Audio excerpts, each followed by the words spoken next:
Il y a deux choses principales quand on sort de ces voyages-là. Je dis, la première chose, c'était la beauté du paysage, mais aussi connaître les gens qui font partie de mon nouveau pays. Et ces deux composantes-là créent ce que j'appelle un attachement émotionnel à mon nouveau pays ou à votre nouveau pays. Bonjour, mon nom est Fouet Jacqueline, je suis ingénieur de profession.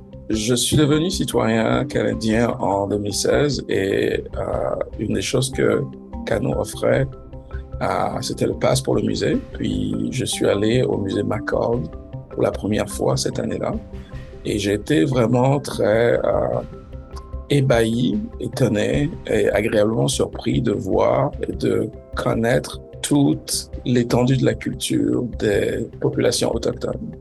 À mon avis, peu de gens savent d'où ça vient, quelle importance ça a et comment ça a façonné la culture, non seulement autochtone, mais la culture canadienne à travers les années. Donc, j'ai beaucoup appris de mon nouveau pays, de ses origines, de son art et de sa culture à travers le musée McCall.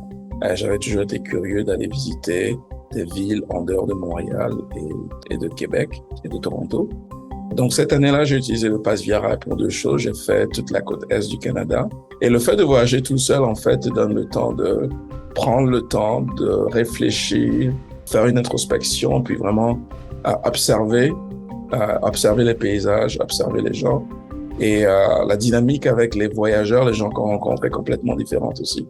Quand vous voyagez en famille, les gens ne viennent pas forcément vous parler parce que vous parlez à votre partenaire, à votre conjoint, à vos enfants ou à vos amis. Mais quand vous voyagez tout seul, vous avez plus d'opportunités de rencontrer des gens et de parler à des gens. En fait, il y a deux choses principales quand on sort de ces voyages-là. Je dis, la première chose, c'était la beauté du paysage, mais aussi connaître les gens qui font partie de mon nouveau pays. Ces deux composantes-là créent ce que j'appelle un attachement émotionnel à mon nouveau pays ou à votre nouveau pays. On devient canadien par la citoyenneté, mais on aime le Canada à travers le pays lui-même et ses habitants.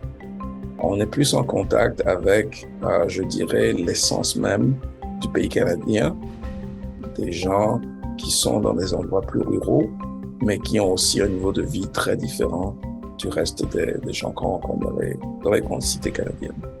Le style de vie est différent, il est plus authentique, les gens et les communautés sont plus consolidées parce que justement, ce sont des petites communautés.